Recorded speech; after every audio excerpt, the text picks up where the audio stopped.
சாய் சக்தி event organisers Sri மகராஜன் நடத்தும் Unni Menon 30 years இந்த விழாவுக்கு என்னுடைய மனமார்ந்த வாழ்த்துக்கள். 30 மியூசிக்கல் இயர்ஸ், இது எல்லோருக்கும் கிடைக்கிற பாக்கியம் இல்லை. இதுக்கு பின்னாடி எவ்வளோ hard work, determination, focus, dedication, practice, உங்களுக்கு எல்லோருக்கும் அது தெரியும். உன்னிக்கும் எனக்கும் ஒரு திருப்பு முனையா அமைந்த சாங் தான் புது வெள்ளை மழை. அதுக்கப்புறம் நிறைய சாங்ஸ் நாங்கள் சேர்ந்து பாடியிருக்கோம். போராளி பொன்தாய், மெல்லிசை, மலையாளத்தில் கூட நிறைய சாங்ஸ். உங்களுக்கு எல்லோருக்கும் உன்னிமேனனை பற்றி ஒரு நல்ல சிங்கராக மட்டும்தான் தெரியும். ஆனால் அவர் ஒரு பியூட்டிஃபுல் மியூசிக் டைரக்டர் கூட. ஒரு மலையாளம் படத்துக்காக அவர் மியூசிக் டைரக்டர் பண்ணியிருக்காங்க.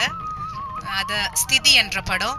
அவங்களோட ஒரு சாங், அது ஒரு செம்பனீர் பூ அப்படி ஒரு சாங் இருக்குது, உன்னி சோலோ. அது ஒரு பெரிய ஹிட் கேரளாவில். நான் அந்த படத்தில் நான் ஒரு சிங்கராக, அவங்க மியூசிக் டைரக்டர், நான் சிங்கர், அப்படி ஒரு சாங் இருக்குது, ஓடல் என்ன விளக்குன்னு சொல்லி. அதுவும் ஒரு such a beautiful song. So 30 years கொண்டாடுற உன்னிமேனனுக்கு என்னுடைய நல்வாழ்த்துக்கள். God plus him. அண்ட் இன்னும் நிறைய பியூட்டிஃபுல் சாங்ஸ் நமக்காக அவர் பாடணும்னு கடவுளை வேண்டிக்கிறேன்.